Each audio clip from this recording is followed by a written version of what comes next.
आरा शेरा वालिदा बोल सांचे दरबार की जय। अर्थ अष्टमोध्याय।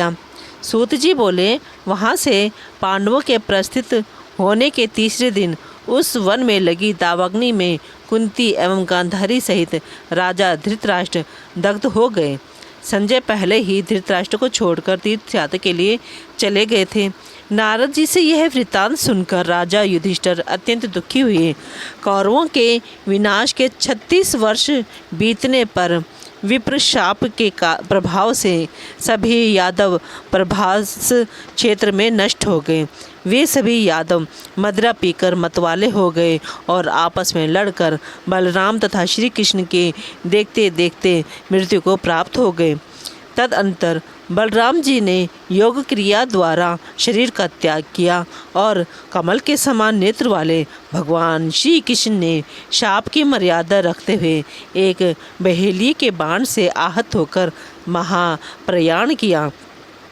इसके पश्चात जब वसुदेव जी ने श्री कृष्ण के शरीर त्याग का समाचार सुना तो उन्होंने अपने चित्त में श्री भुवनेश्वरी देवी का ध्यान करके अपने पवित्र प्राणों का परित्याग कर दिया।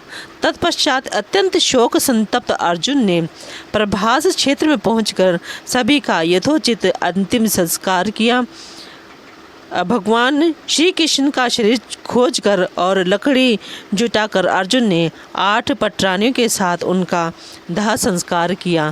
तदंतर रेवती के साथ बलराम जी के मृत शरीर का दाह संस्कार करके अर्जुन ने द्वारकापुरी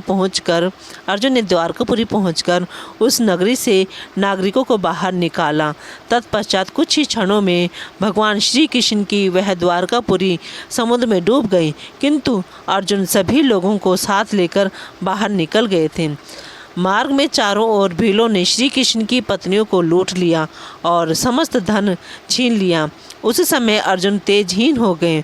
तदंतर अपरिमित तेज से संपन्न अर्जुन ने इंद्रप्रस्थ पहुंचकर अनिरुद्ध के वज्र नामक पुत्र को राजा बनाया। अर्जुन ने अपने तेजहीन होने का दुख व्याजी से निवेदित किया, जिस पर व्याजी ने उस महारथी अर्जुन से कहा, हे महामते, जब भगवान श्री कृष्ण और आपका पुनः अवतार होगा तब उस युग में आपका तेज पुनः अत्यंत उग्र हो जाएगा। उनका यह वचन सुनकर अर्जुन वहाँ से हस्तिनापुर चले गए। वहाँ पर अत्यंत दुखी होकर अर्जुन ने धर्मराज युधिष्ठिर से समस्त वृत्तांत कहा। श्री कृष्ण के देह त्याग एवं यादवों के विनाश का समाचार सुनकर राजा युधिष्ठिर ने हिमालय की ओर जाने का निश्चय कर लिया। इसके बाद 36 वर्षीय उत्तरापुत्र परीक्षित को राज सिंहासन पर प्रतिष्ठित करके वे राजा युधिष्ठिर द्रौपदी तथा भाइयों के साथ वन की ओर निकल गए। इस प्रकार 36 वर्ष की अवधि तक हस्तिनापुर में राज्य करके द्रौपदी तथा कुंती पुत्रों इन 6 ने हिमालय पर्वत पर जाकर प्राण त्याग दिए। इधर धर्मनिष्ठ राजर्षि परीक्षित ने भी आलस्य रहित भाव से 60 वर्षों तक संपूर्ण प्रजा का पालन किया। वे एक बार आखेट हेतु एक विशाल जंगल में गए। अपने बाण से विद्ध एक मृग को खोजते खोजते मध्याह्न काल में उत्तरापुत्र राजा परीक्षित भूख प्यास तथा थकान से व्याकुल हो गए। धूप से पीड़ित राजा ने समीप में ही एक ध्यान मग्न मुनि को विराजमान देखा और प्यास से व्याकुल उन्होंने मुनि से जल मांगा। मौन व्रत में स्थित वे मुनि कुछ भी नहीं बोले, जिससे राजा कुपित हो गए और प्यास से आकुल तथा कलि से प्रभावित चित्त वाले राजा ने अपने धनुष की नोक से एक मृत सांप उठाकर उनके गले में डाल दिया। गले में सर्प डाल दिए जाने के बाद भी वे मुनि श्रेष्ठ कुछ भी नहीं बोले। वे थोड़ा भी विचलित नहीं हुए और समाधि में स्थित रहे। राजा भी अपने घर चले गए। उन मुनि का पुत्र गवि जात अत्यंत तेजस्वी तथा महातपस्वी था। पराशक्ति के आराधक उस गवी जात ने पास के वन में खेलते हुए अपने मित्रों को ऐसा कहते हुए सुना कि हे मुनिश्रेष्ठ, तुम्हारे पिता के गले में किसी ने मृत सर्प डाल दिया है। उनकी यह बात सुनकर वह अत्यंत कुपित हुए और शीघ्र ही हाथ में जल लेकर उसने कुपित होकर राजा को शाप दे दिया। जिस व्यक्ति ने मेरे पिताजी के कंठ में मृत सर्प डाला है, उस पापी पुरुष को 1 सप्ताह में तक्षक डस लेगा। मुनि के शिष्य ने महल में स्थित राजा परीक्षित के समीप जाकर मुनि पुत्र के द्वारा दिए गए शाप की बात कही।